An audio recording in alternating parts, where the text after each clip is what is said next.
The following podcast has been brought to you by Banter Club.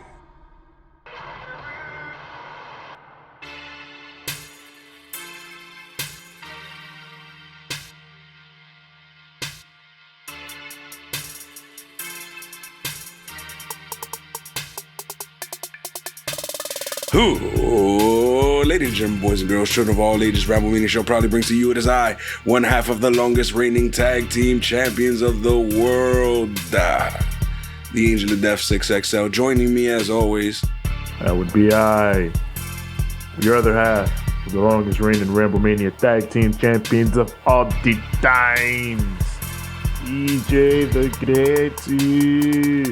TJ the Great. And I am your former 9-time Ramblemania heavyweight champion, Hazel, the Eye Zombie. And of course, we are the Banter Club. We on this program discuss AEW Dynamite.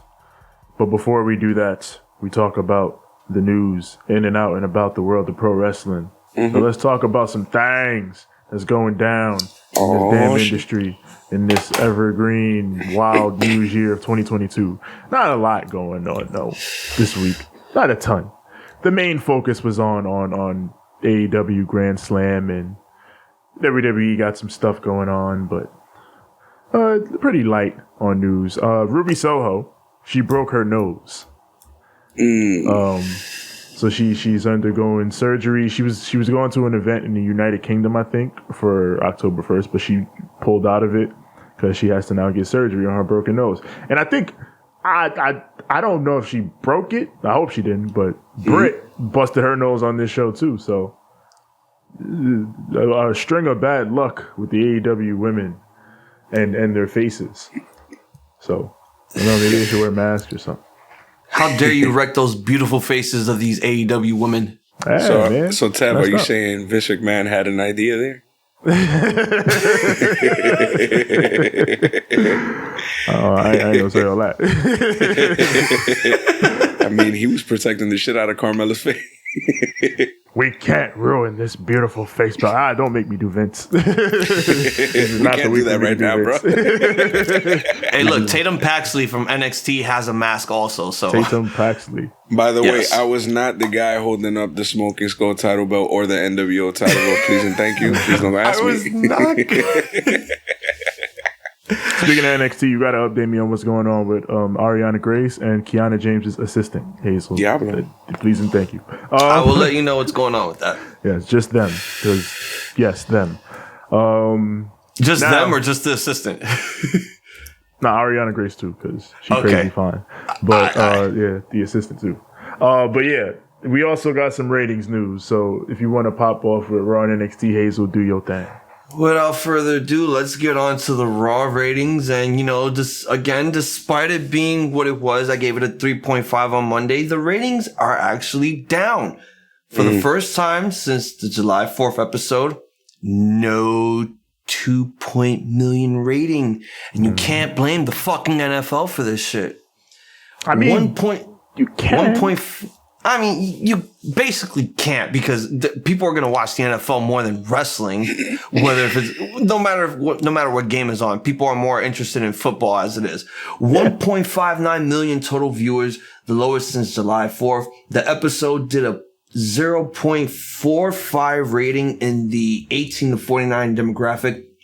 Raw was 5th on cable behind the Tennessee Titans and the Buffalo Bills game, which aired a 6.57 million, 2.14 million on ESPN2 and all the other stuff. The hour one of Raw from 8 p.m. to 9 p.m. was 1.71 million viewers. Going into 9 p.m. to 10 p.m., 1.63 million viewers. And from 10 p.m. to 11 p.m., the lowest rating possible since July 4th, 1.5 million viewerships. Again, being number 5 on cable. It's still a pretty good rating for them.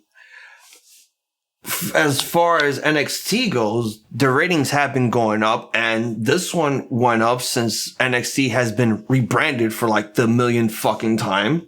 With NXT Gold and Silver. NXT fucking 3.0. NXT Zio. NXT in space. Fuck, that's what it was. No, it was Turbo. No. Fucking the one with the cars. Fuck this shit. NXT Super Samurai, all right? That's crazy. No, what was the one that was mad hilarious? That it was an extra ass name? Super Mega Force or some shit like that. Oh, yeah.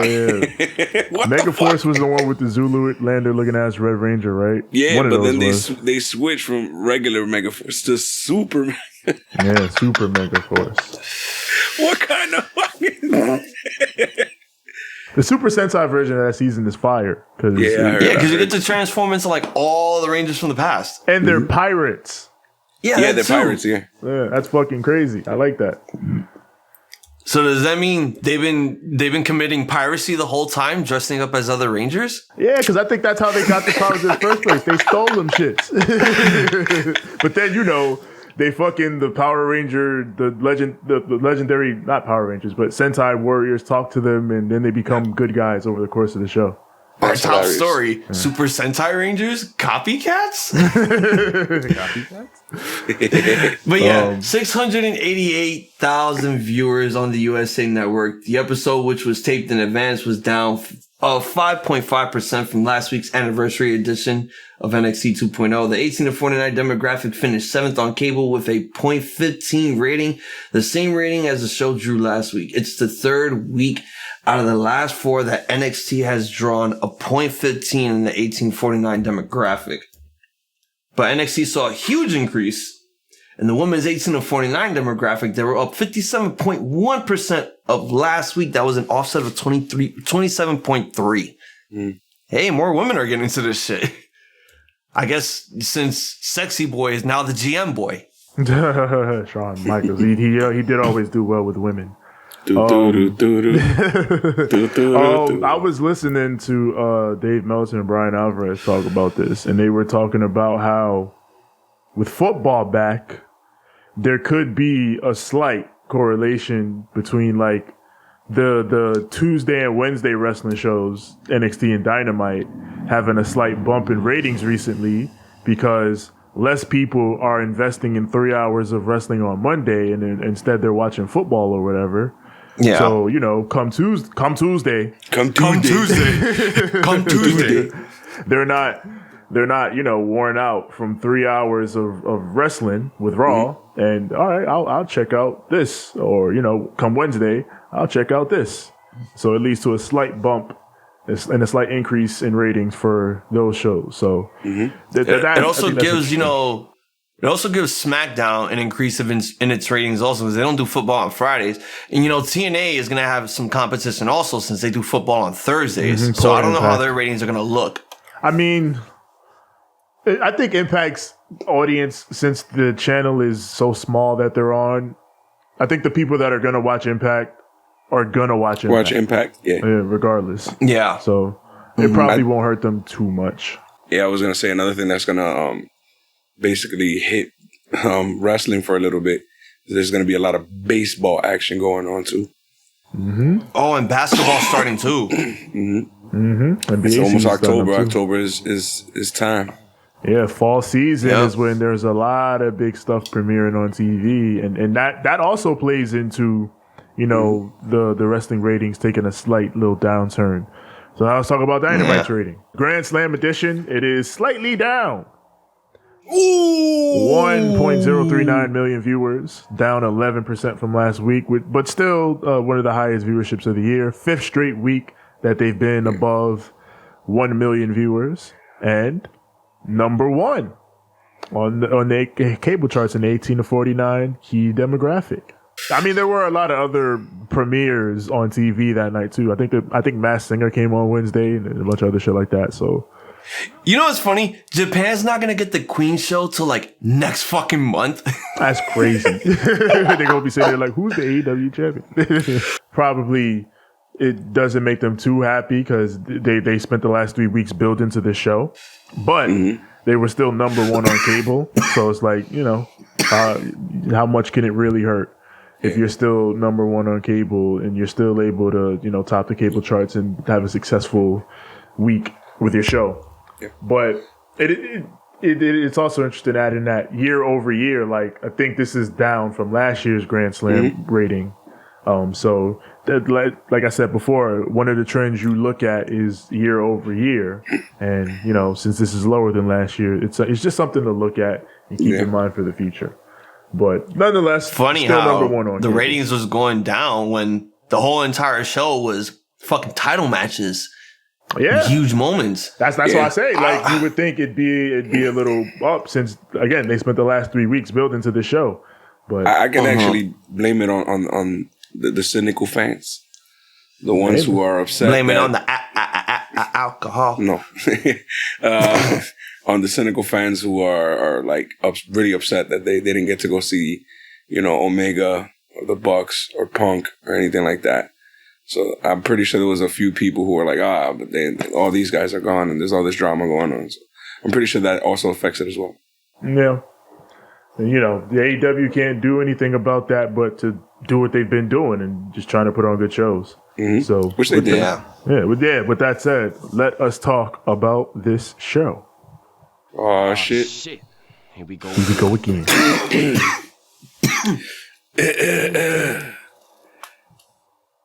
I'm going to sound... that's good. I'm going to just sit right here for a second so I don't have to... right here. It goes a little something like this.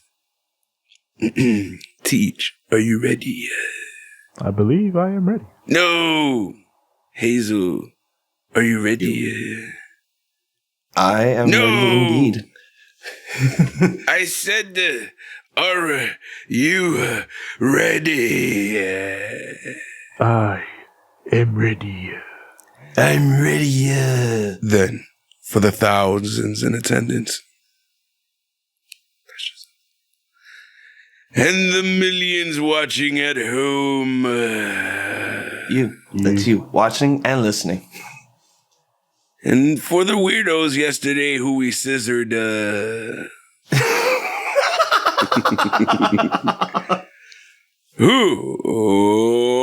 let's get ready to banter.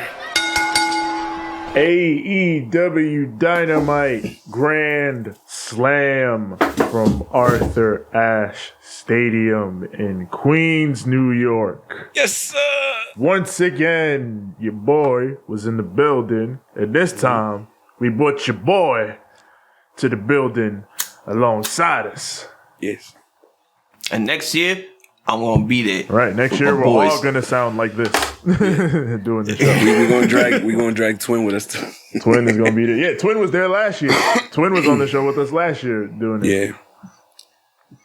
But just like last year, we're just gonna sort of run through the show because I was there. I ain't take no damn notes, but we're just gonna run through, just run down the card, talk about the experience, talk about everything that happened, and we just gonna run with this thing. We gonna shoot, son, right from the hip.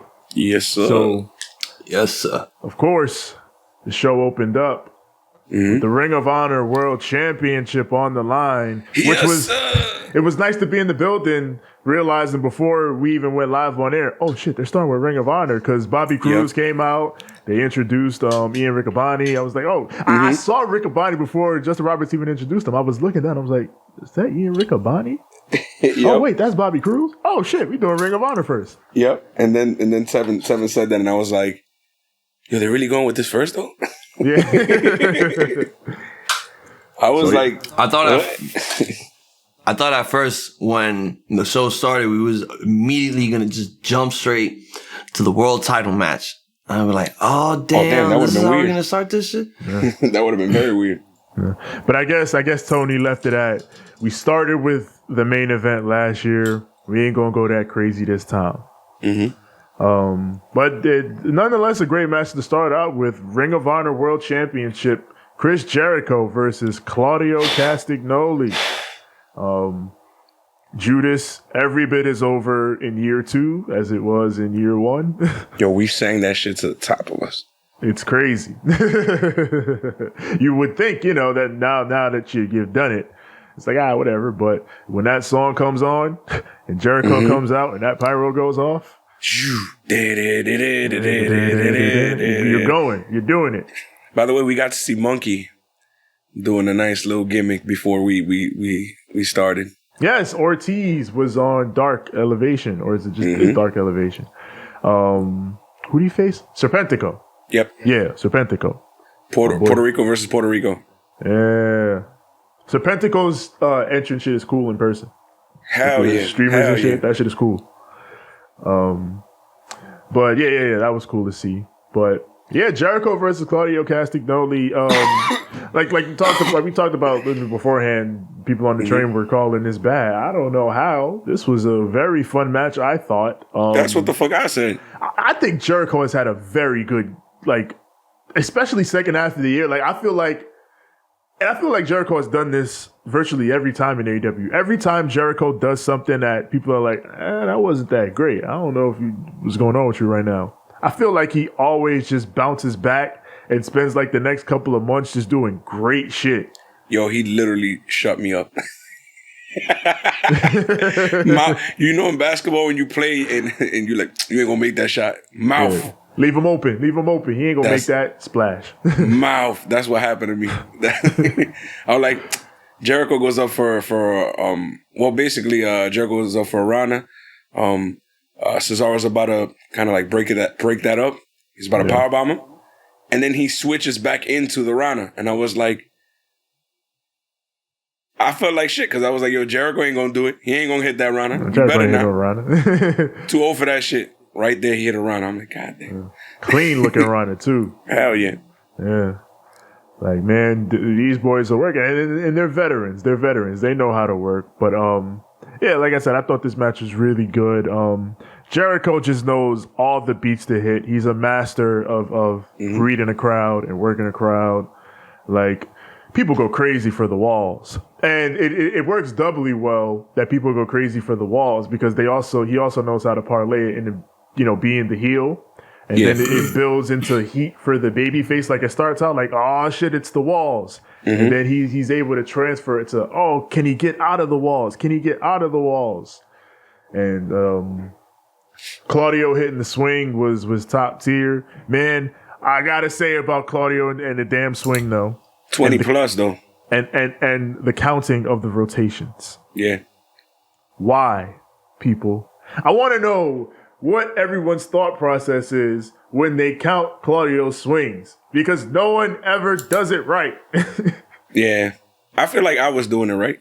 Because I feel like... How many swings did you guys count? 21. I counted 21. I stopped counting after 7 because the whole crowd was counting them wrong. I was like, God damn it. I knew the crowd was counting them wrong because... I ignored the crowd. I went with my First of all, the crowd watching. started counting the minute he had Jericho set up for the swing. Not even when he started. It was just okay, he had him. And the minute he started turning 1, I'm like, you guys are idiots. Yeah, and the way people count, they're not I waited for the full rotation, and after he did the full rotation, I said 1. So then I'm like, are you counting by seconds? But it's not that either, because they're just, you got 1 Mississippi, 2 Mississippi. What is this? What is this counting that you people are doing?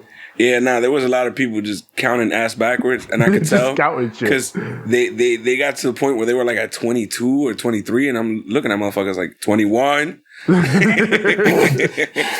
I'm glad Hazel and I both counted 21 because that means we were counting right. I was at 7 when I was counting, and I had the video because Yoshi sent me a video of the swing. So I'm literally on it saying, nobody counts these shits right.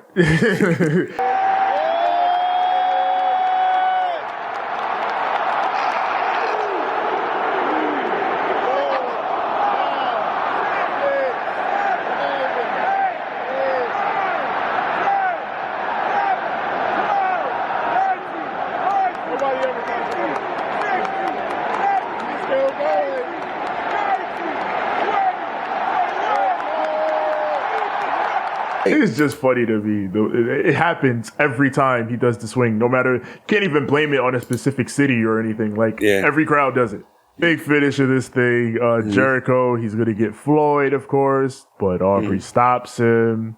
And then, AEW loves this finish where the heel gets the weapon, the ref catches them with the weapon, and then he takes it. So then while the referee is getting the weapon away, then the heel will do the low blow. AEW likes that finish a lot. They do that a lot. I actually kind of like that too, though. I don't mind that finish because I find it clever. It's like, oh, you fucking dickhead. Dastardly heel. Yeah. Just don't overuse it, but I like the finish. Jericho goes low, Judas Effect, and he pins Claudio Castagnoli. And your new Ring of Honor World Champion is Chris Jericho. El Ocho, Chris Jericho. His 8th world title. Out of shock, we were all kind of just cheering. Yeah, the crowd shock popped. Like, oh, shit, what? Which was fun. I did this. I reacted the same way because I'm sitting here, I'm watching this match. Like, this match was just great. Was amazing opener. Yeah. And I love when they do Ring of Honor matches. I don't recall Jericho, actually, shaking this man's hand before the match even began and shit. They shook at the beginning. And then Jericho slapped him. Okay. Yeah. Okay. No, I saw the slap. I just didn't see the handshake at first. So I really honestly believe, like, there was a story being told here, and the story was this. After the match was over, we see everyone from the Jas go in and they celebrate with Jericho. But then behind them, walking very slowly, looking very disappointed in what he just saw, was Daniel Garcia. And he's looking at Jericho, and they're both looking at each other. And they high five. Notice, again, they only show like a little glimpse of him for a bit. They high five, and then they just basically gather around Jericho again. Nowhere, not even showing a glimpse of Daniel Garcia after that. They just crowd around Jericho celebrating. And you can see in the far camera angles that he's just back there, like chilling, holding his belt, like he's chilling, like, what am I doing here? Yeah, we were the way we saw it was basically he was like way up the ramp. Yeah. Compared to them. Like they were like towards the bottom near the ring, and he was like towards the stage, like right damn near on the stage. And he was kind of like looking menacingly. Honestly, I really enjoyed the match. And then I saw the comments. What the fuck is wrong with you people? Can't you guys just enjoy the fact that there's some wrestling going on that's actually good and it's worth your time watching? Why do you need to go on the fucking comments and be like, oh, Jericho won the fucking Ring of Honor title. I don't want to do this shit anymore. Sports entertainer fucking winning the Ring of... Bro, did you not... Like, now, here's the thing. We didn't get to hear this on the show. We didn't get to hear this live, but I watched the show over. So I actually got to hear it live. If you listen to the damn announcers, they were talking about it like it was the worst thing in the world, and that's the point. Stop fucking crying. It's a storyline. Fuck is wrong with you? It's a story. You know how Vince McMahon won the ECW title, and Joey Styles had to be like, this has got to be the darkest day in ECW. Like, that's a fucking I would compare story. It more to like Matt Cardona winning the GCW title, actually. Yeah, it's more like that. Where like, a sports entertainer is winning, this pure wrestling world title. And like there's even a parallel to that with Daniel Garcia, because Daniel Garcia is basically playing the avatar of, disappointed audience member. Like, this is about pure wrestling and you fucking it up. Like, I want you to do it the right way. Yeah, the right you way, cheated. Yeah. We cut straight after we come from commercial. We go straight to the AEW World Tag Team match. Swerve in Our Glory versus the Acclaimed. And my God, I know I was not there, but I could hear it on the television. It just made me felt like I was there because, the pop that these men got the minute the fucking Acclaim theme Hold hit. on, let's talk about the let's just say the heat that Swerve has. Swerve walked out, bro. He walked out with Fab, bro. He walked out with Fab. That's a respectable New York motherfucker. If you're from New York, you show some love to Fab. But since he came out with Swerve, since he came out with Swerve, it was just boo, boo. It was heat. Yo, Swerve wants this shit too. Like, Swerve, you know what was Fab like, was thinking, honestly? To me. Yeah. Fabulous was thinking, honestly, this is better than when Vince tried to book me at WrestleMania 19 to battle rap John Cena. Bro, it was... and Jay-Z. It was great, bro. It was great. So... And then fucking Who Kids showed up. Wait. So So then fucking when Keith Lee comes out, then the crowd kind of turns back around. So then my boy good. Fab got cheered a little bit because damn, that shit was sad. It's so good how they Luger Stinged fucking Keith Lee and Swerve. Like they really pulled off a Lex Luger and Sting with them. Yep. Where one's a heel and one's a face. Yep. They worked that out. Over here that's being ingenious. That's really, I really like that. Like that shit was good. And then, so then with the Acclaim comes out Who Kid. And I find DJ Who Kid is hilarious. the whole time Max Caster is rapping, he's like, fucking. Yeah. That's all you know how to do, B, when he just spit. Yeah, he's over here like, just being the hype man to Max Caster, which is, I found it hilarious. He was just being in control the whole time. Because Fab just came out. He just walked out like, yeah, these my boys. Yeah. He just went and sat down. Yeah. Not Who Kid jumping around doing shit. Yeah, Who Kid was like, nah, I'm with this shit tonight. Let's go. They probably gave him some fucking liquor right before coming out. He was like, hey, yo, this is what was so weird. They had these motherfuckers come out with these tag teams and they're sitting right next to each other, son. Yeah. What the fuck? And Fly Guy was right next to them. Yup. Yeah, you can always see Fly God from a fucking mile away because he got some chain. I'm so happy. Yo, didn't Kenneth Stone say he hated fucking West Side Gun? What? Yeah, he was like, sounds like a whole bunch of fake ass Ghostface killer. Yo, fuck Kofi. Fuck Kofi. I love you, Kofi, but fuck you for that. Bro. I was cracking up. The first time I ever heard West Side Gun, it did take me a couple listens to actually get into West Side Gun. Because, like, the shit he said is actually good. It's fire. Yeah. But his voice does throw you off. Especially with the shit he be talking about. Be talking about wrestling, but speaking like Ghostface is hilarious. He be talking about wrestling, mixing it in with, like, fucking drug dealing gang bars. And it's like, this nigga sounds like this beat. And I'm like, yo, what? It was always funny. I liked it. I mean, I always like West Side Gun whenever he spits. But he's talented, though. I like it. Yeah, he's good. It was funny. Nah, that man is a talented motherfucker. It's good. That man is fucking talented. It's just, I can understand how it could throw you off the first listen. That shit was funny. But yeah, like it was like, for me, I thought it was a whole cool little send up and show of love to like just hip hop culture in general. Like one team bring out a famous New York hip hop luminary, another team bring out another hip hop luminary from New York, and then you know they both Swerve's theme song is his song. The Acclaimed song is Max Caster's song, and he raps to the ring and shit. Like I thought this was a whole like fucking maybe unintentional, but I thought this was like for the hip hop head. This match is for you. Yep, man. They had this man. He called Keith Lee. He called Keith Lee a fucking 2-liter bottle of fucking Pepsi. He said a 2-liter bottle of Pepsi. Said Swerve was my glory hole. He was going. Yeah, they said they were spending too much time in Keith Lee's glory hole. Yeah. Crowd ate. The Acclaimed were the most over dudes on this show. Yep.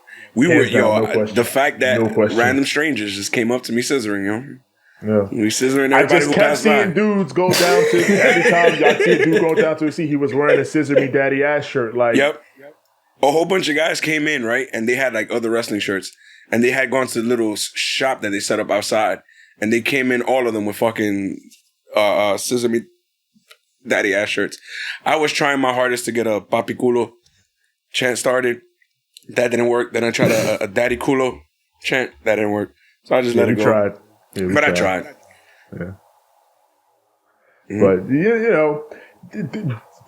not for lack of, chants in this match. This match had the most insane chant that I may have ever heard at a wrestling show. Yep. Oh, fucking Scissor Me Daddy. 7 Nation Army style. Oh, Scissor Me Daddy. So at first, I said, this chant can never leave this building. This is crazy. There was a guy sitting next to us who was telling us, like, yo, in any other setting, you cannot use this saying at all. You cannot say this to another grown man. Yep, you can't say that shit at work. You can't say that shit in the street. You can't say that nowhere else in the world.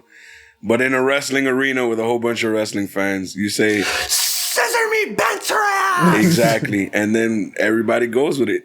Yeah. Everybody scissoring their neighbors like we in church or some shit. We in the church of the Acclaimed tonight. This match had a lot of... Yo, Scott Steiner, shut the fuck up. It's not your time. Yep. Well, thank you. It's always more time. This match had a lot of You ain't getting the fucking mic. This match had a lot of twists and turns, which I enjoyed. It was a lot of points where you would think that the Acclaim was going to win, or that Keith Lee and Swerve were going to retain. They kept that intensity the entire match. It was just, there was points where even Jim Ross was saying not Jim Ross, Schiavone was saying it on commentary. He was saying, "Yo, I think Max Caster's out. Like he's got to be done. Like there's no way." And he was still getting back up no matter what. And then, the knee injury. Mm-hmm. And then there was that point where Swerve was trying to basically take out Caster, and he ended up murdering Keith Lee with that dang boombox. And that's a sad situation right there, man. Because now we already know that the dissension is happening. They're about to. They might be breaking up after this, which is kind of good because I'm dying to see Keith Lee have a fucking singles run. He's a fucking beast. Him and Swerve, I feel like this could set them up to both have big solo runs. Because now Keith Lee can still be a babyface, but Swerve is a heel, bro, and he fucked himself. He literally fucked up the team because it wasn't too long after that our boy Daddy Ass, he's like, "Oh, word, y'all want to cheat? Say less." Let's cheat then. Let me explain what happens here. So throughout that whole fucking scenario that happened, Swerve's outside. He's outside with Bowens and gets hit with a rolling elbow stripe. Gunn hits him with a famouser. Bowens hits the arrival on Lee. Oh no, they do it on Swerve. Caster goes for the mic drop. And my God, the minute it went 1, 2, 3, I thought the whole fucking building was about to collapse. Yeah, we were loud. I have never heard of a fucking pop. We were loud. We were loud. In my life, crazy. Yo, the pink confetti everywhere is just being shot up you know everywhere. what made it even better? The fact that they used that little trope right at the end where Keith Lee was jumping and lunging in, and then Bowen stopped him. Boom. Saved it right there at the last minute. Perfect, bro. Perfect way to end that. Perfect. That was a fight. Just amazing. And, you see these two guys are celebrating. Bowens looks like he's about to fucking break character and cry. Max Caster is like that. Yeah. Max Caster was happy. And Billy Gunn was like, "Damn, I wish this was my sons. Fuck. These are my sons now. They are his sons. These are my adopted sons. These are my rapping sons." He hugged the shit out of them. He hugged them so hard, bro. Then they all scissored in the middle of the ring. These are my scissoring sons. You gotta do it. You gotta do it right there. One time. Scissor me, daddy ass. They literally did this. Hey, wait, hold on. Let me try to. Well, it's not going to be like that on TV anyways. Fuck it. yeah, fine. But it was the atmosphere for this match and for the win especially was otherworldly. Like, if there was anything I could compare to the atmosphere of Omega Danielson, just like the jubilation and the hype, it was this match. Because, oh my God, these boys were over. Yep. Ooh. It was something about Swerve and glory holes that Max Caster said. I'm like, what the fuck? Went off. But yo, the crowd didn't shut. Yo, you guys didn't shut the fuck up. No. I wanted to hear this man rap. Y'all didn't shut the fuck up, bro. We were. I can't wait till you see fucking Rampage because we would not shut up during Rampage. Oh yeah, Rampage is gonna be funny. All right, so we got some backstage shit after this match. So we got FTR being interviewed by some chick. I forgot who her name was. Was it Lexi And Nair? Cass, Lexi Nair. Thank you AKA for reminding me. Karen Jarrett Jr.? She do kind of look like Karen Jarrett. So, Cash Wheeler congratulates the Acclaim, and they are officially cashing in their number one contendership. But then the Gun Club walk in, and they start making fun of FTR. It's like, why are you guys not on TV? You guys aren't on TV. We didn't see any of that shit, by the way. We did not. And they were comparing themselves to FTR, and in the end, it's like, so they were doing this whole FTR skit, but instead of like FT, the letter R, they were like, are you like FT, are you ever going to be on TV? FT, are you ever going to defend your other belts? FT, are you ever going to face us one-on-one? And then basically they were saying, we're basically the younger versions of you. We're the young FTR. Top guys. Out. And then they high five and they fucking they did the whole thing, the chest bump and everything. Ass boys going crazy. I love to see it. They did the whole FTR thing, and I was like, "What?" And then FTR was like, "Yeah, right, yeah, right, yeah, whatever. You're good. So you're that's that's when we cut back to commercial break, and we got Tony Schiavone standing in the middle of the ring. He has Wheeler Yuta on stage. Yes. Before Wheeler could even say a fucking thing, interviews ain't allowed. The devil himself decides to make his presence onto the AEW stage. MJF calls his fans devil worshippers. I don't know what the fuck you talking about. Because at this point, you're just a bunch of tricks. Tricks. I didn't know the real saying. Okay. And he calls Tony a fat old prick. MJF says Yuta is man. And while he is a god, MJF is a generational talent. Yuta says MJF is the king of low-hanging fruit. He says MJF's new fiance is a little too smart. Ooh. And she will realize MJF is a piece of human shit, and she will walk out on MJF just like MJF walked out on you. On us. MJF wishes the Blackpool Cuckold Club the best as they lose the title to MJF in the near future because we couldn't get it on this show. And Yuta just slaps the shit out of MJF after he makes fun of Regal about pills.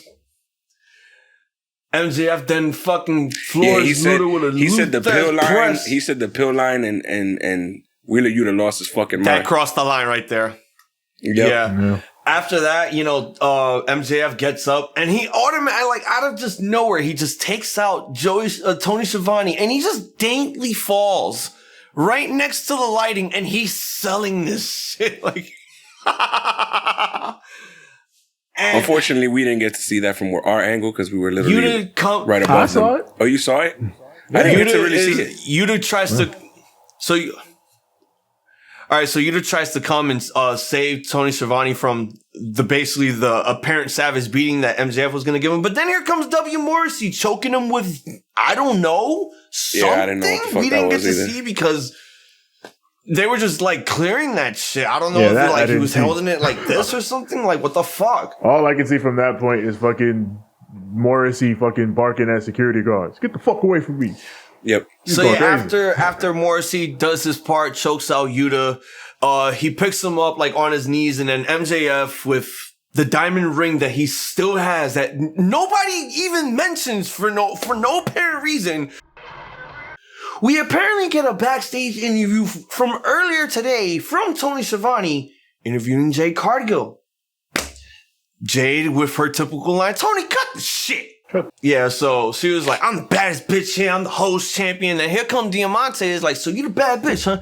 You some bad bitch? Well, guess what? I got me a bad bitch. She right over there by your side, but not her. I got this bad bitch here. She an OG bad bitch. I'll come fucking Trina. Yep. And I wish we saw this. Yeah, we didn't see this in the arena. So when they started recording Rampage, we end up seeing Trina, and we're like, Trina? Yeah. And she comes out with Diamante for the match. Yeah. But even then, like, I didn't notice because, we up there and they're not showing her on camera. So I'm like, all right, who that? So now you got CTJ, you wanted me to give you the backstage shit. I'm giving you the backstage shit. Now I have to play your role since your voice is in. You didn't write shit. You should have told me in advance to fucking write shit down. Well, could have took it over. It's fine. It's funny because, like, when you say the baddest bitch from the 305, yes, that is Trina. Yeah, that is. Like, but you're not from New York. You're not thinking hip hop. You're thinking wrestling. That in a wrestling reference. Like if you're cutting a wrestling promo, like I'm bringing in the baddest bitch from the 305. Like, okay, so she's gonna bring in somebody from Miami, I guess. Yeah. Not literally Trina. Legit Trina. The baddest bitch from the 305, but. Yeah, but I didn't think you really bet her. It's like, yo, that's not a wrestling. All right, fuck it. Well, like you right, but yeah. I just didn't think. I thought it was gonna be somebody who like maybe even Lisa something relocated or some shit. Yeah, something like that. Like she was gonna have a partner or something to help out, but it's Trina. So yeah, they got Trina. We go on to the All Atlantic Championship. Tupac, Orange Cassidy. Tupac. God, I love hearing Jane. Especially in hell yeah, person. that song was fire to hear. That shit slaps. Whew. It's a Pac Orange Cassidy match. I'm glad I got to see one in person. These are always fucking fun. I love how fucking no matter what, Pac is always just fed the fuck up with this man. Like whenever Orange starts his bullshit, Pac is just like he'll stand there with his hands on his hips like, you fucking wanker, I'm sick of your shit. The lazy kick spot where Pac came back and just fucking shotgun drop kicked him in the chest. Orange rolling away, not once, not twice, but 3 times was hilarious.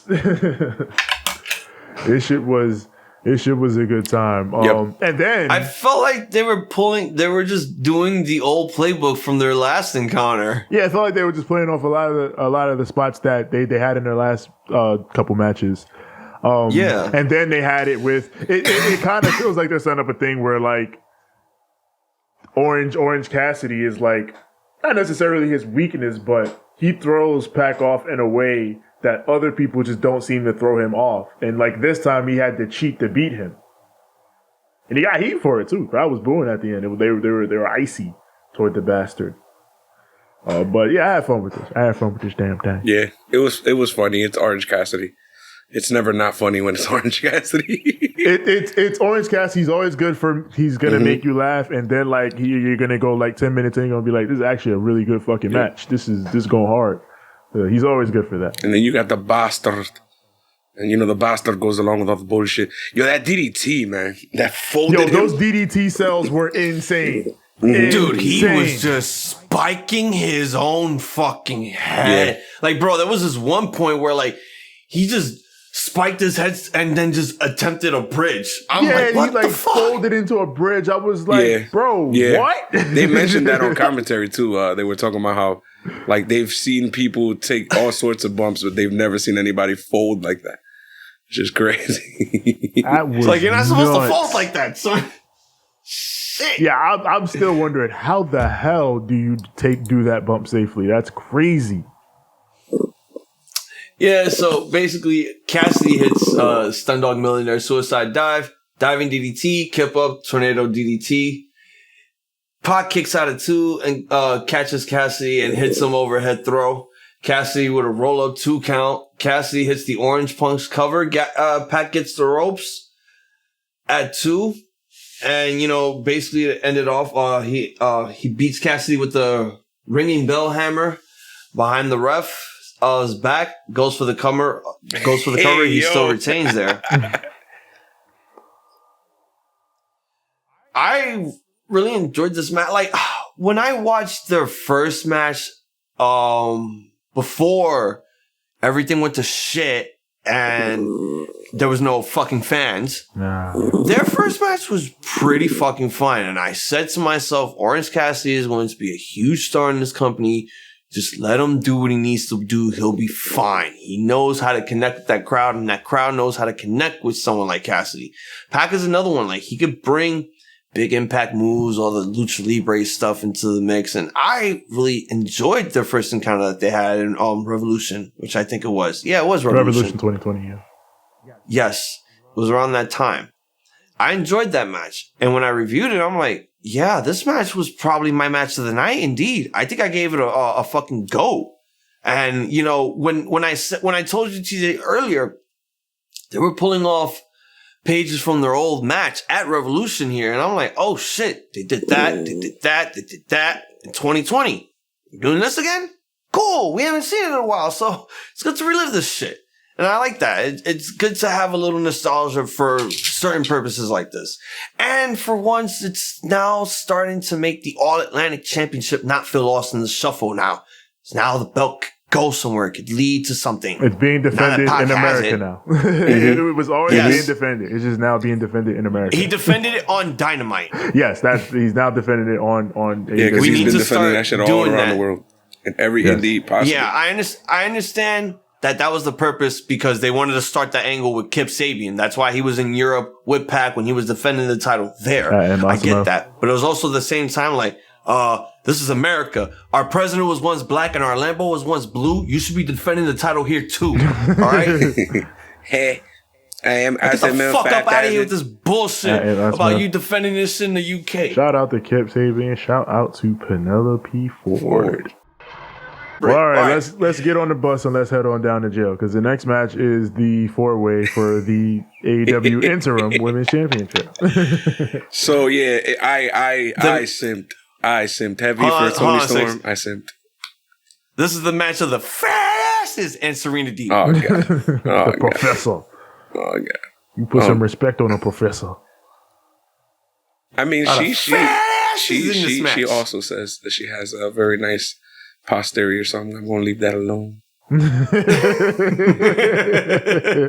Mrs. Robinson be out here wilding.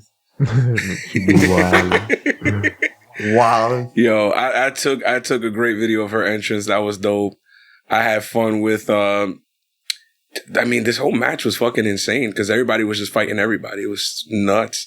It was this weird spot though that it was like it was two people upside down trying to pin each other. And then Serena Deeb kind of came over and kind of like climbed on top. And I was like, yo, Serena Deeb, you out of pocket. Hey, yo.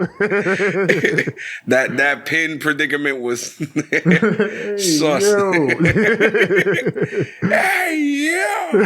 I think somebody yelled that when she Me? did that. Yeah, that was me. Hey, yo. That was me. That's when I got up and I went up. For a quick second. Yeah, you were up top. You were up top when you did that. What the fuck? That was funny. Yeah, fucking Athena did this crazy spot where she fucking lifted. Who was it? Two people. Yeah, it was Britt and Serena, right? It was Britt. And it was Britt and Serena. Yeah. What was it that she did with both of them again? I forgot. Yeah. It was she did like a World's Strongest Slam kind of deal almost. Like the way I actually think that's the spot where Britt busted her face. Ooh, probably. But it was a dope spot. Speaking of Serena Deeb, Tevin, first thing I said when she came out, yo, why her theme song go so hard for? That's true. Her theme song gangster. Nah, that theme song go hard. It was mad gangster for no reason. This woman is. She's had that theme for a minute. I know, but it's just you realize it when you're in the arena and it's that shit blaring in the sound system. I'm like, oh, this shit hard. You're like, damn, yo, what kind of gangster shit? Serena Deeb be on. Whoop they ass, Serena. I was rooting for Serena for a second. Let's go, gangster. I was like, yo, why her theme song go so hard for? Like, what? That sounds like an AOD theme song too. At that, nigga, like that sounds like something I would use. I think that's Homeboy that does her theme too. What's his name? Josiah Williams.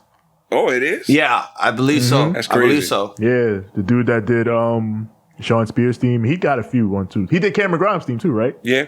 Yeah. Yep. I like him stuff. He's good. I like him. So yeah, shout out to him. He's the guy who used to make the remixes of theme songs on YouTube and on Instagram and on all the platforms and shit, and then he got popping. Yeah, the Undisputed Era one was dope as fuck. They had him do the Undisputed Era performance. Yep, at that one takeover. Yeah. Sure. Shout out to him. He's dope. Mm-hmm. But yeah. This 4-way was definitely a fun match. Athena, I feel like Athena, the past few weeks has been really showing off. I feel like I keep saying it. She's been showing off why she's been such a valuable signing for this company, and I do think she's been one of the most valuable signings in ring, and up until the post match, she might have been the most valuable signing. But I think we now have before number one with a bullet. Before that, I'm gonna talk about how awesome Athena's fucking entrance gear was, man. Came out with this like Mad Max kind of like shoulder pad thing, and she had like a Cubone helmet on. Mm-hmm.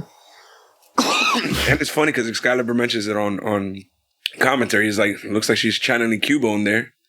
Oh. And I like the fact that her helmet like latches on to her like shoulder pad. So when she set it down, the lighting that was on the shoulder pad kind of like glowed behind the Cubone helmet. That was a fire ass. I bet you she made it herself too. Yeah.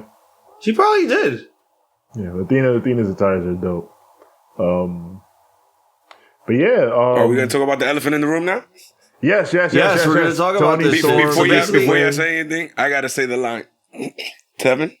Yes. Well, let's get to it. God. All right, just talk about the heels attack, and they're beating down the baby faces. Then Jamie Hayter runs down. We pop for Jamie Hayter. We love us. Yeah, Jamie Hayter. Hazel loves Jamie Hayter. She stares down Britt Baker, thinking that that they're gonna probably betray each other, but then nope, they go after Toni Storm. I was so sad. I was like, damn it, Jamie, no. I was like, Jamie, you could have finally been free. I would have popped big if Jamie would have did it right then and there. But they take out Storm. They're both standing in the ring, and then they hug each other. Right after that, can I say it? Is it time? Can I say it? Oh, it's time. It's time. Paige here.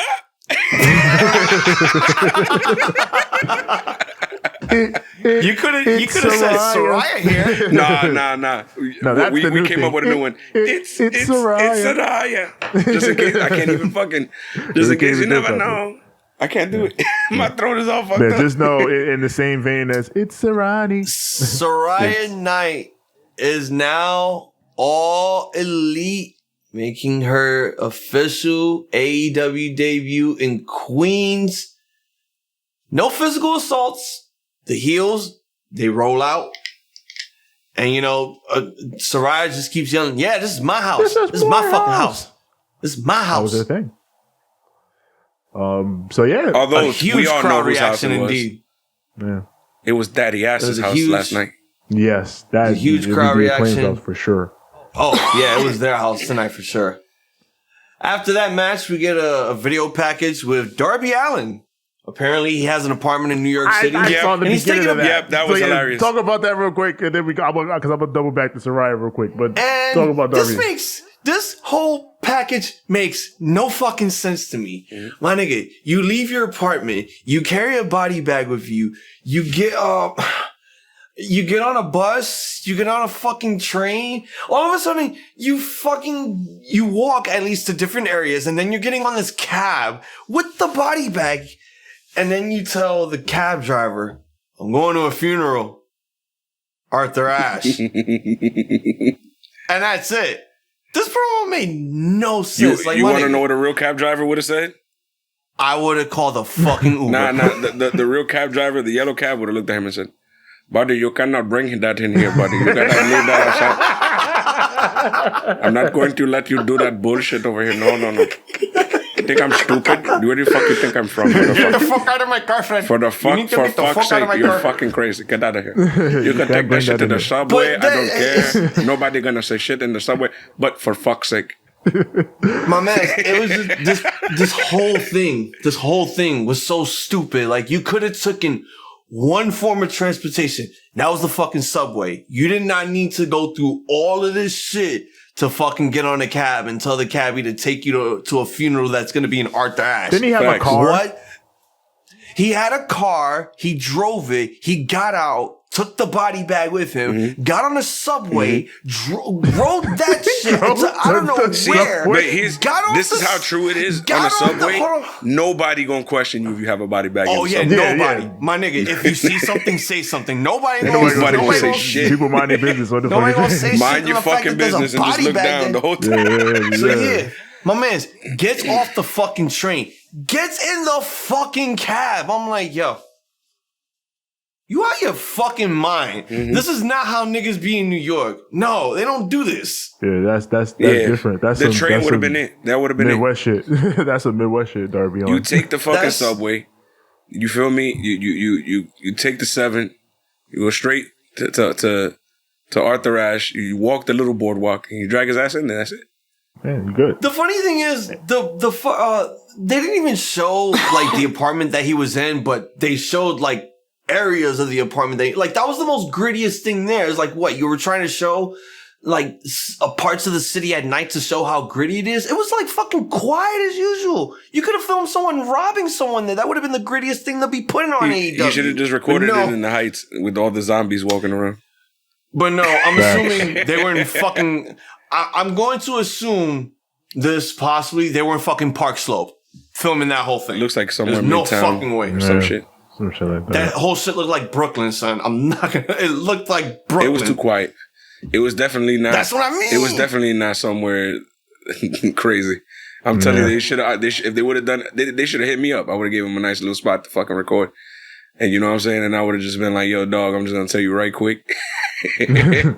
There's going to be like 200 crackheads outside. Just be careful. Yeah, just mind the crackheads. Tevin, you got to double back to that SARAYA You got to double back to SARAYA because I feel like she's important to talk about. Mm-hmm. Yeah, hell yeah. Okay, all right, fine. And because I said, you know, Athena is one of the more important signs that AEW has made recently. But I think the most valuable name, in terms of name value, the biggest signing on the female side that AEW has ever had is SARAYA. Yep.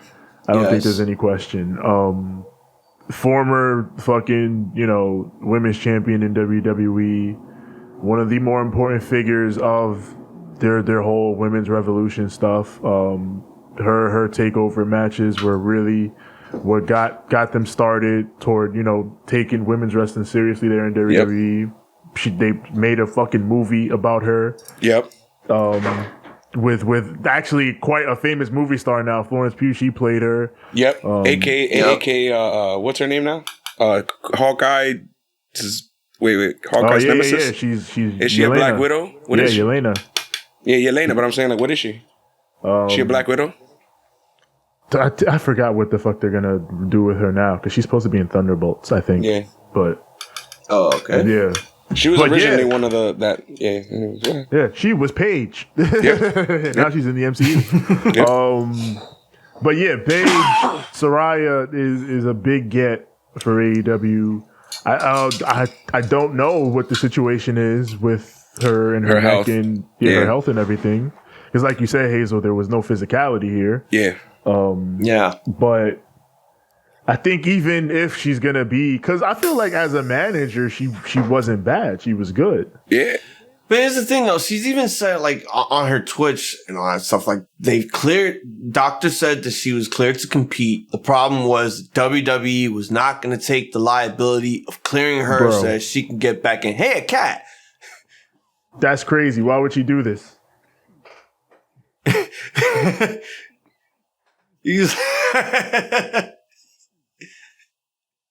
Why? Yeah, today is pet day. I had a dog here. Loki, I'm not getting Loki. Loki is sleeping with Amanda right now. I gotta get up here. I got it. That was just random. The cat just appeared. Oh. I meant to pick her up. She jumped down. But again, it's like, you know, WWE didn't want to clear her because, again, it would have been a huge liability if something were to happen to her. And I understand that, but Paige wanted to fucking wrestle. She didn't want to sit there and do other shit. Like, besides being general manager, she didn't want to fucking do WWE backstage. She doesn't want to fucking manage Absolution. She wanted to fucking wrestle. Hey, wait, hold on. I gotta say it too.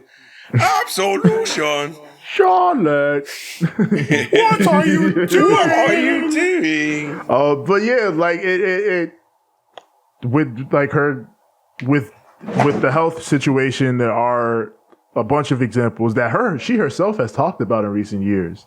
Bryan Danielson, Christian Cage. There's a bunch of people who have had bad injuries, especially Edge. Yeah, Edge was the one that I was gonna say. Just like her, neck injury. And he was able to patch it up, and he's had a whole new run. Can I bring up a big one? Yes. Stone Cold. Steve Austin wrestled this year. Yeah, I mean, what's stopping Paige from saying, I'm ready to get back into the ring and compete? And Tony Khan just approves that shit. And it's not like, because I've seen people like, oh, is AEW just gonna, AEW, they're gonna work with doctors and shit just like WWE. They're not just gonna fucking throw a person out there if they don't feel that they're in fit condition to do it. Paige is gonna be checked out by doctors, and if they feel, yes, she can do it, then they'll do it. But, and I feel like they must have had some talks in that direction if, they've signed her, because she got the graphic and everything, so. Well, who knows? Next week, quite possibly, we might have her get in the ring, cut a promo, and then maybe there might be some physicality, or not from the person that's going to be talking with her, but she'll probably throw the first physical attack on whoever steps up against Saraya. Yeah, it's good. I'm hoping that's the case. My only thing is this. I'm hoping that, this is not, going to be the same thing over again where she makes a return, all of a sudden she gets injured again, and then that's it. She has to hang it up again because now AEW is afraid that she might be a liability and she could become injury prone as well.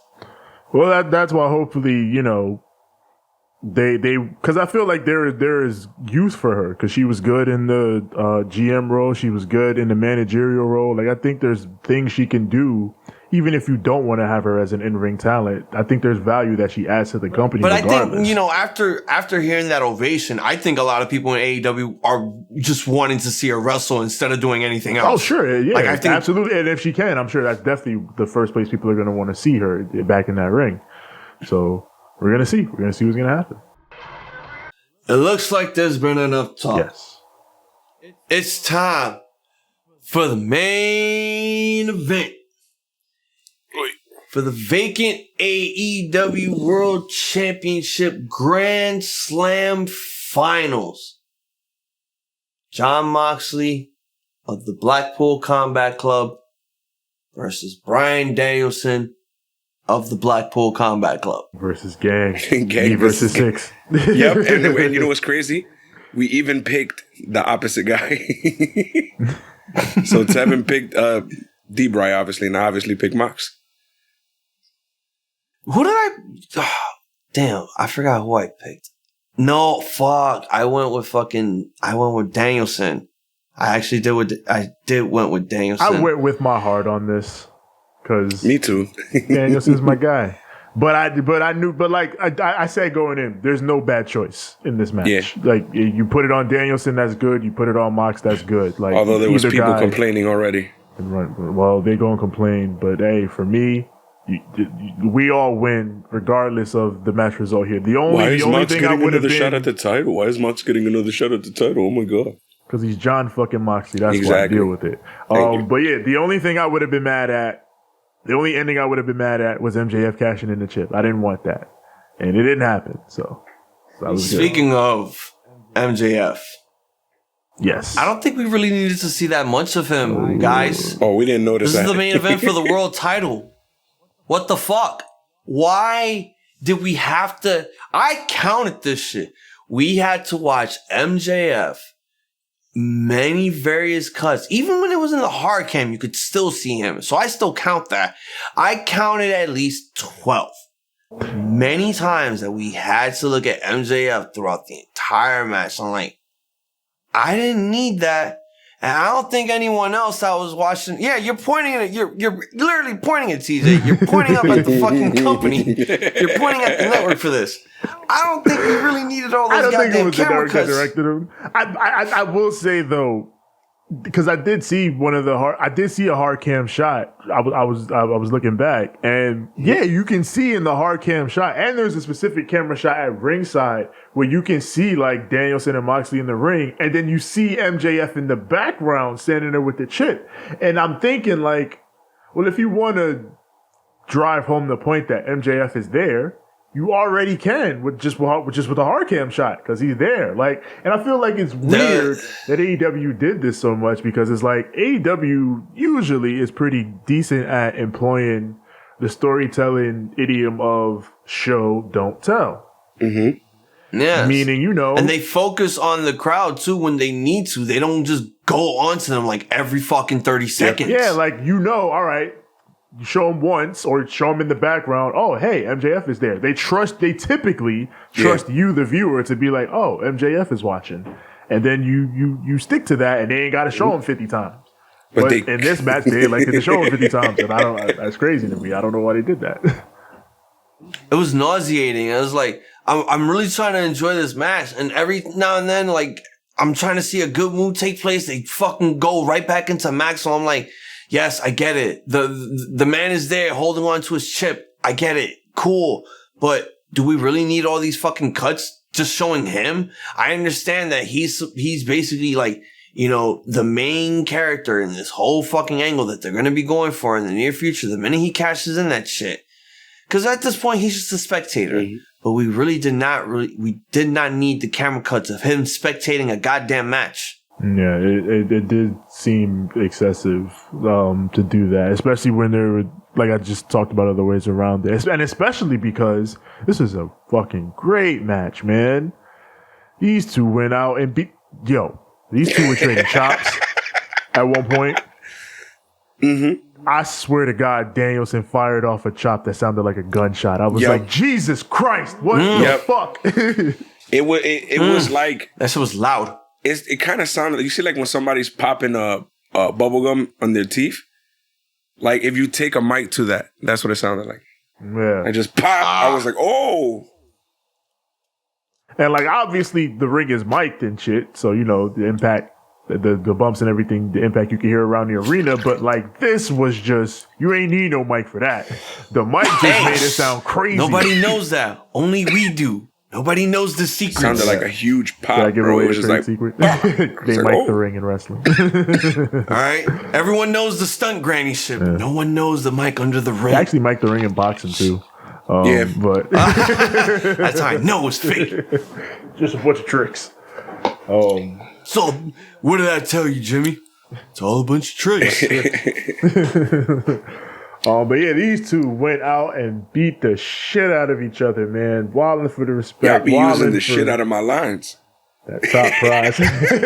I had to do it. I love the shit out of this match. Yo, man, it was beating the shit out of each other. Stop stealing my fucking gift. It felt like a fight. Then it's like, what the fuck am I gonna say? You feel me? This was a slobber knocker. My God. It's like, what you gonna leave for me? You feel me? But I mean, in a lot of ways, it was a 6 type of match. Like two dudes just going at it. They went out there and fucking fought. Yeah. I think I said it at the end too, right? Yeah. When the match ended, I was like, that was a fucking fight. That was a fight. And it was even the way Mox won, where he just locked in the choke and yoked him out and just held it until Danielson passed out because he's like, I can't out wrestle him. I'm not gonna knock him out. I gotta sleep him. It's the only way. I gotta choke him out. The fact that it was Mox getting the fucking sleeper on, that was like, wow, Mox is out here fucking choking niggas out. Ain't that right, Action Bronson? I didn't know how to react to this shit because, honestly, like, for all the bullshit aside, I brought all the comments, and a lot of people were not happy with the fact that Moxley won. Now, these are just people in the comments. A lot of people were not happy. But everyone was saying, like, oh, this was a great match. It was a great match. So, like, why are you not happy that Moxley's champion?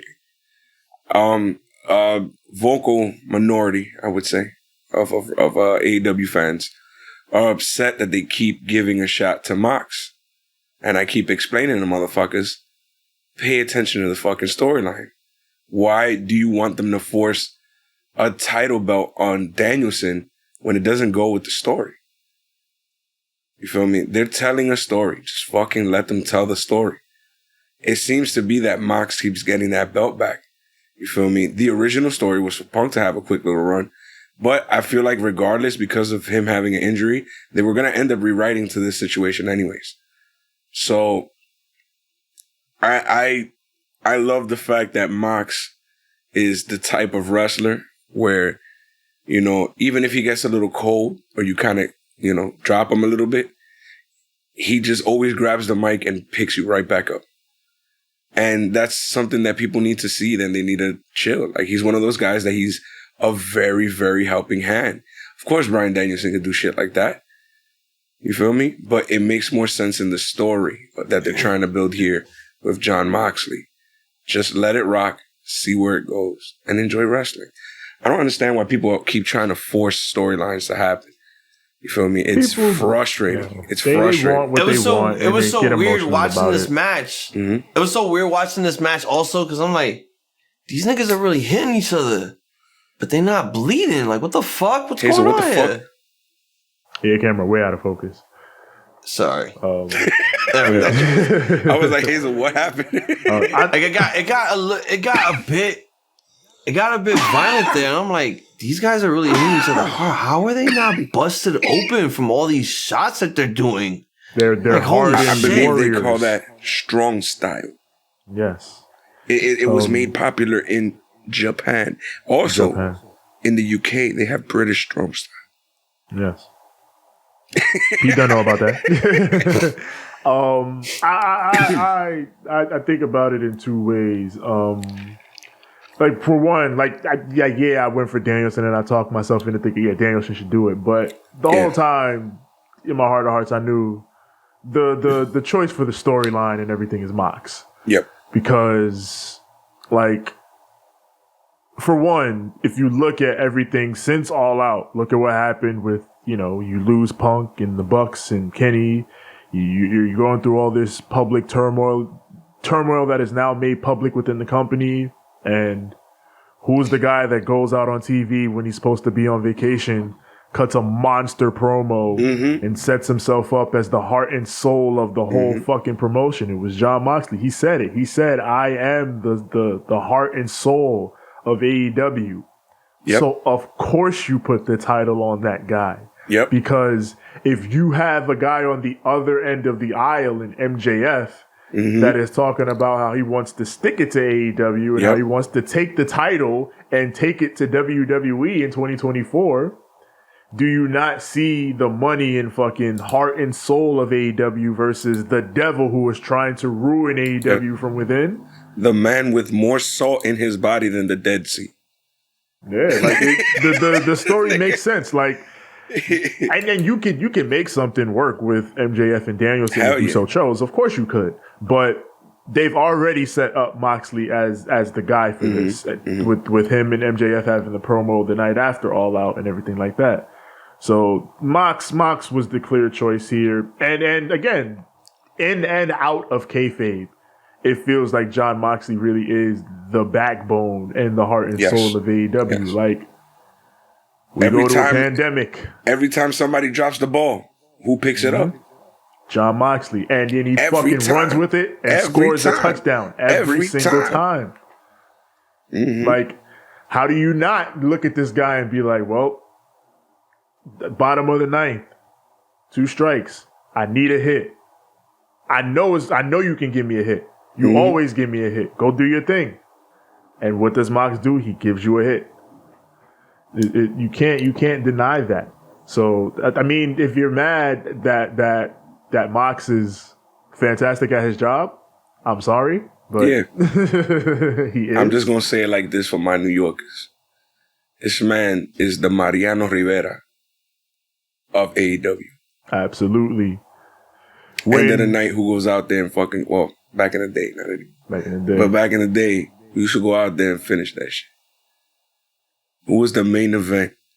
Who the fuck did we play Enter Sandman for? We used to say, when you played the New York Yankees in the Bronx, you had 8 innings to win, not 9. Because in that 9th inning, had 8. It's a wrap. In that 9th inning, don't even fucking think about it. It's over. Don't even think about it. You're done. Mariano Rivera.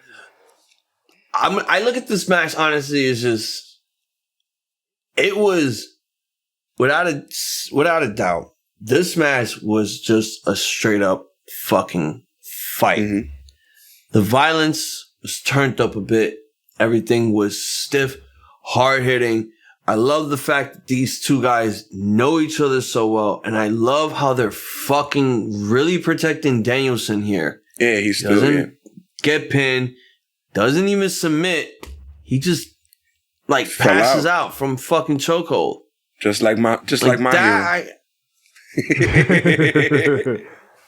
Although he was in the sharpshooter, he was bleeding. How do you pass out on a sharpshooter? He was bleeding. He was bleeding profusely. Man, sure. Ask William Regal. He'll give you the explanation. Well, Sunshine, as you can see, the sharpshooter, it works on your spinal muscles and constricts your ability to breathe. Yep. Combined with blood dripping down your forehead, losing blood at a rapid rate, you would naturally pass out eventually, Sunshine. Yep. Not just that, but you also have the weight of your opponent on your lower back.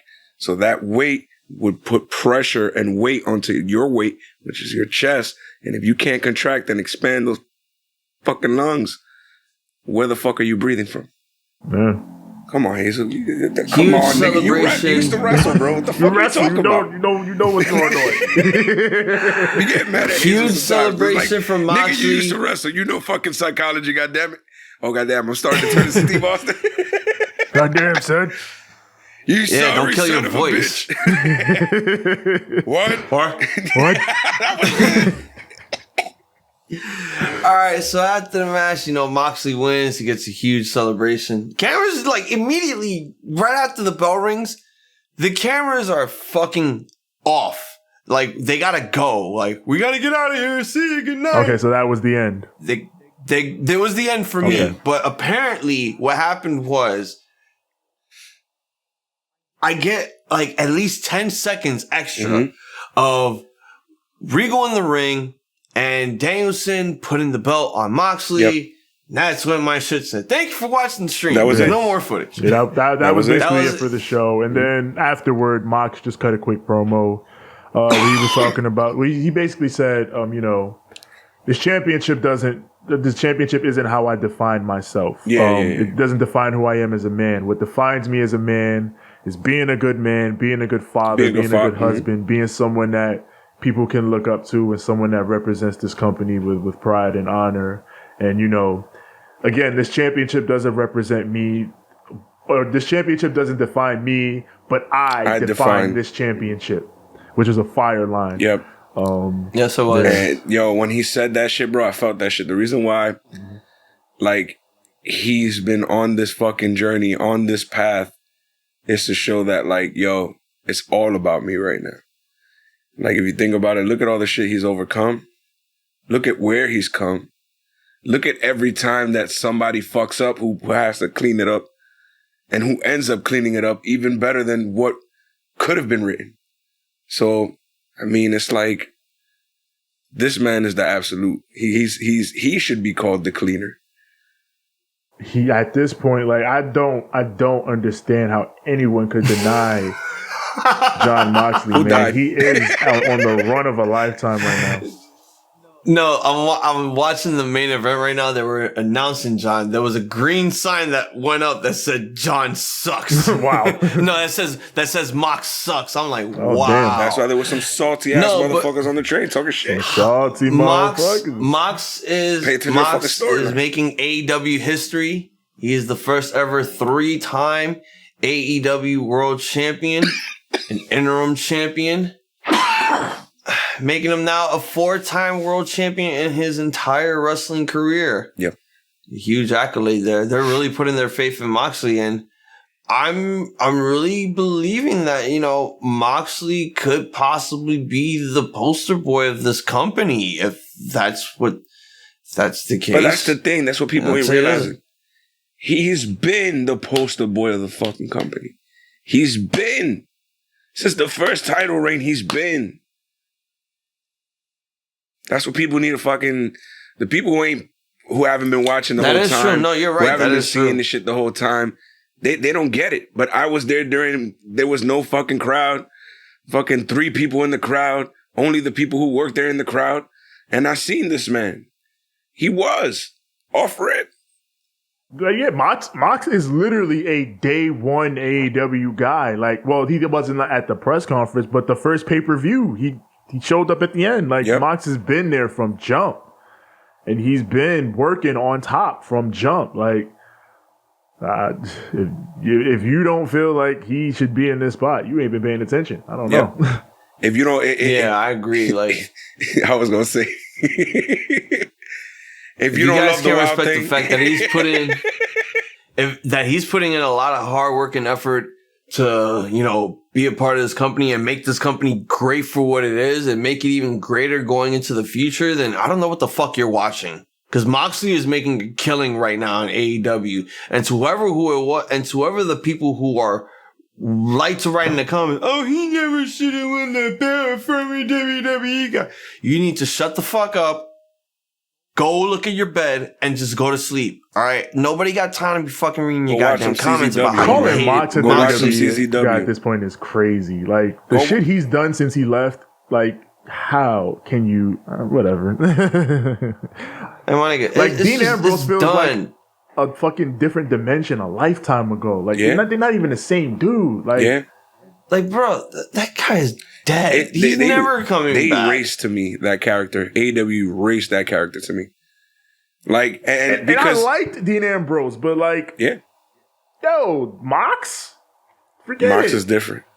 Different. It's different. Like, when I see Mox, I see fucking CZW Mox. Feel me? It takes me right back to that. It's like I skip all those WWE years and I go back to there. You feel me? Like, I see him wrestling a guy who would end up being a weirdo-ass referee.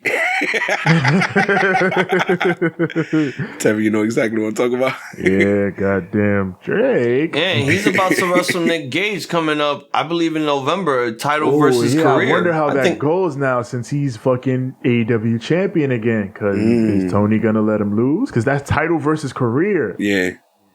No, Tony's gonna have to make him, because I do believe without a shadow of a doubt, Brett Lauderdale knows that Nick Gage is his top draw in GCW, and you let Nick Gage go, it's like that's it. All the GCW fans are just.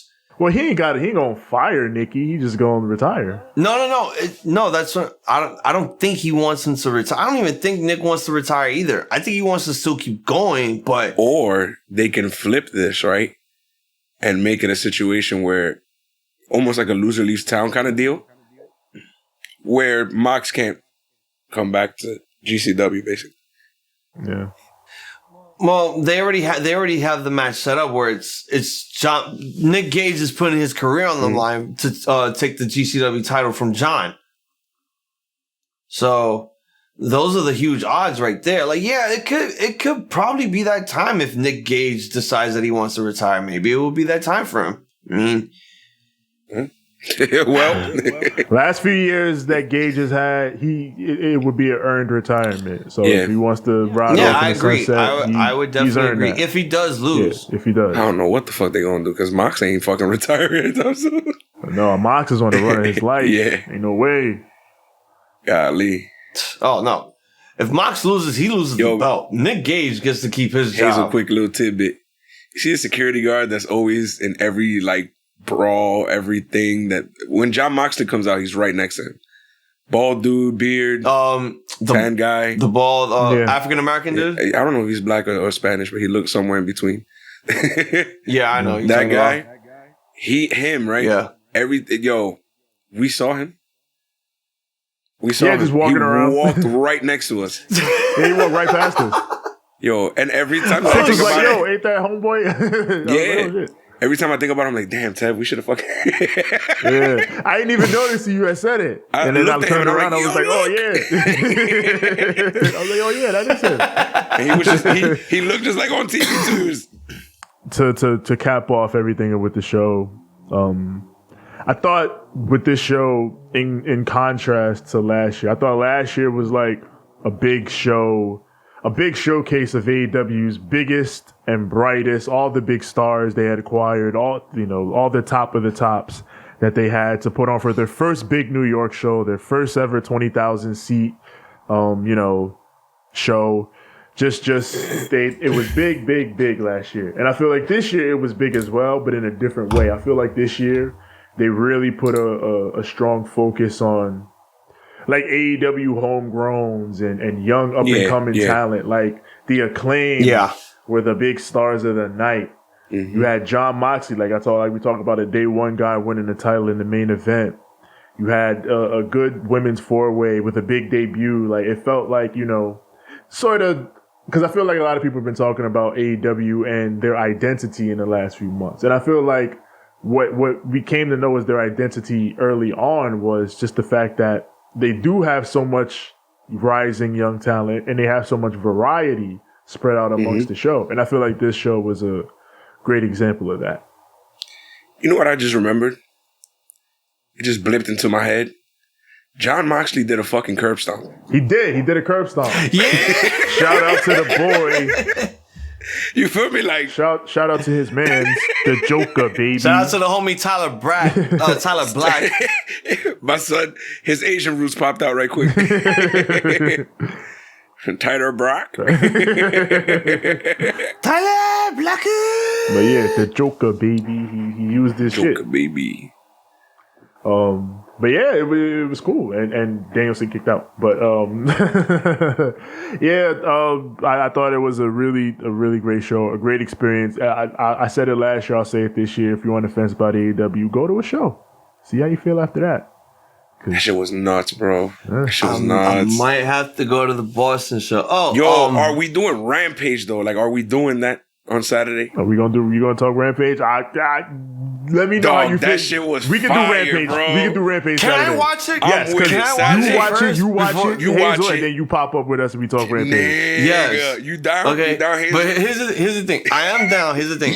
I gotta see how long I'm gonna be out for because my wife wants to take me to this county fair here. You're not gonna believe the name of this shit. What? It's called the Big E. Okay, yeah, you gotta check that out. And just a quick update.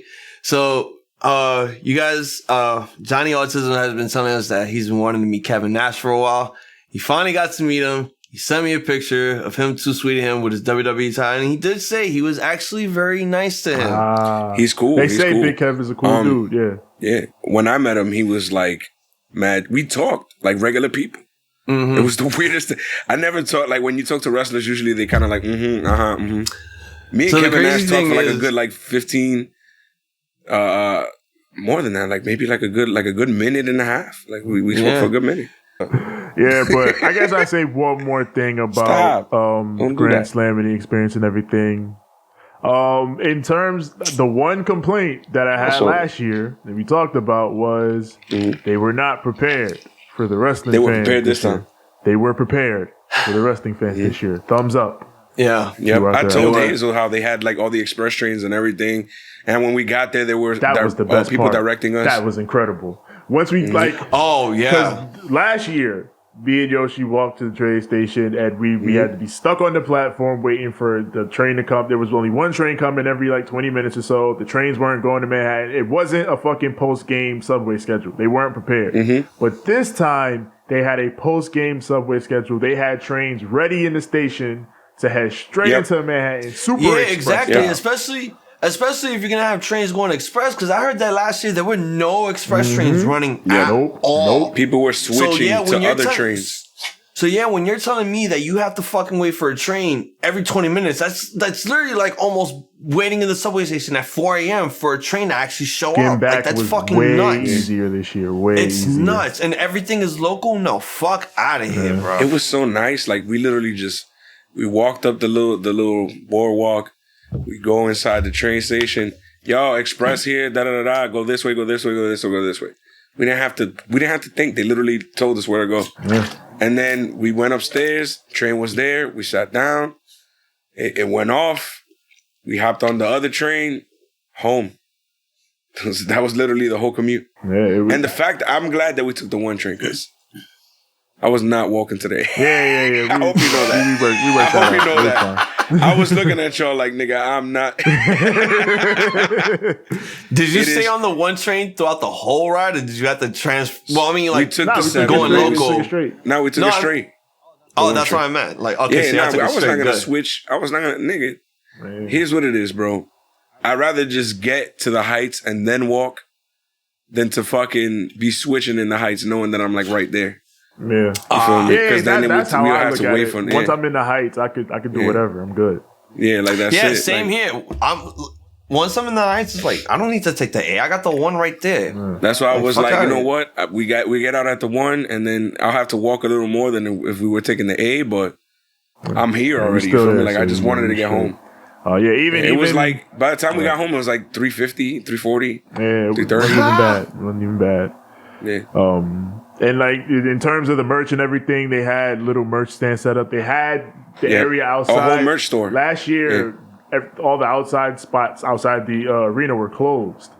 But this year, they had a couple spots open where they could sell merch out of. So the lines weren't fucking insane like they were last year. Even when we went to go get... But where the price is crazy, though. For concessions, But at least we got them this year, and we didn't have to stand on a crazy line, so whatever. I heard merch was just standard price. Yeah, merch was probably regular $40 or whatever. Yeah, they were like, I think the t-shirts were like $30 something dollars. Yeah. See, I didn't walk out with no merch at all. Nah, I ain't about no merch. I was thinking, we were all thinking about like buying something, but like, it was kind of like pointless, and we were just already having fun. And it's also like, why buy something when the biggest experience that you have right now is watching the show live? Exactly. There's really no need to get like extra shit. And it wasn't like it wasn't like when they went that there was like a whole bunch of like new merch coming out.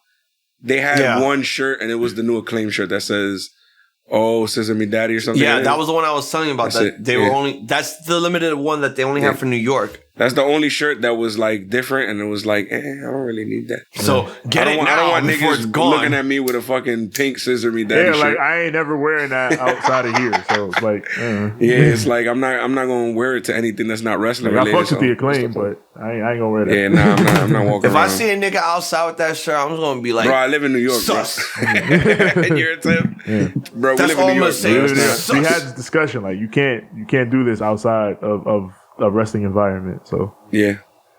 That was Dynamite Grand Slam. A great time. I love that this is their New York tradition. Arthur Ashe is such a cool, unique venue to me. The atmosphere is fantastic. Beautiful. It's great for wrestling. I think Toni got a winner with these Grand Slam shows and doing them every year. So I'll be there. I'll be there.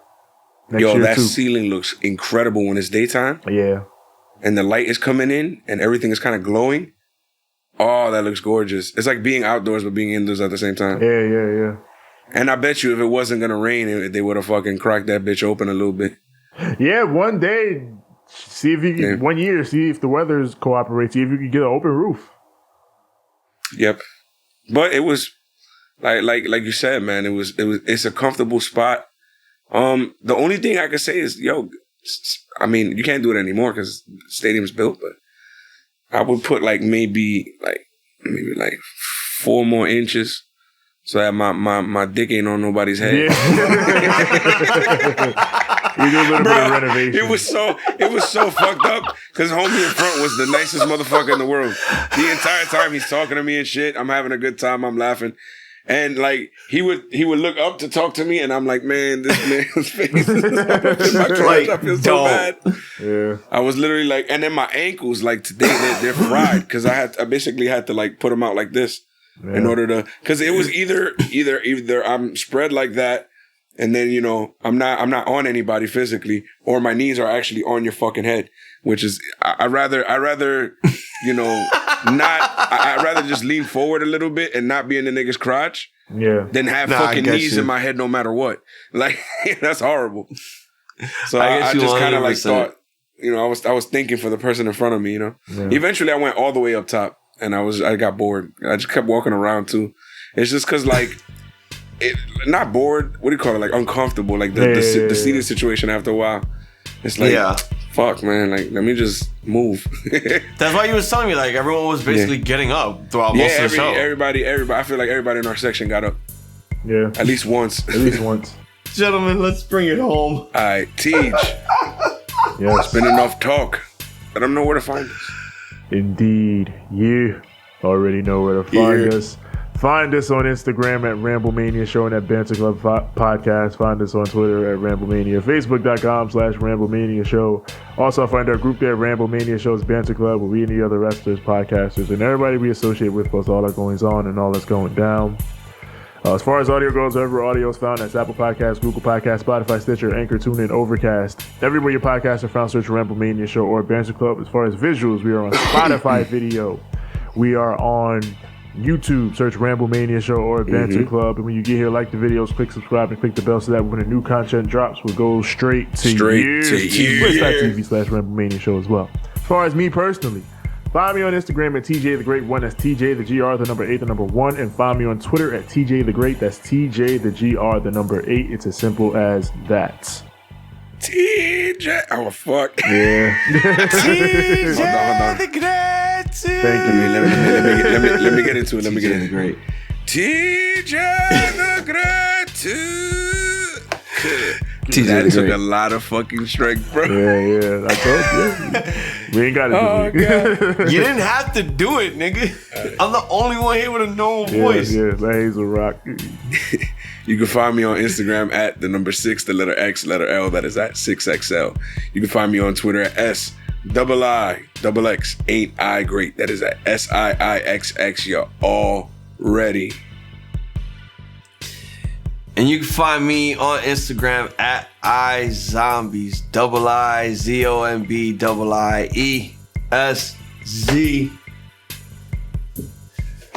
For the Angel of Death 6XL, for TJ the Great, I am Hazel the iZombie. This has been our Grand Slam recap. We would like to wish all of you BC aliens and our Rebel Maniacs a point and goodies. You're too fucking sweet. And a good fight. And a good night. Blagger, Tuesday. Come Tuesday. Come Tuesday.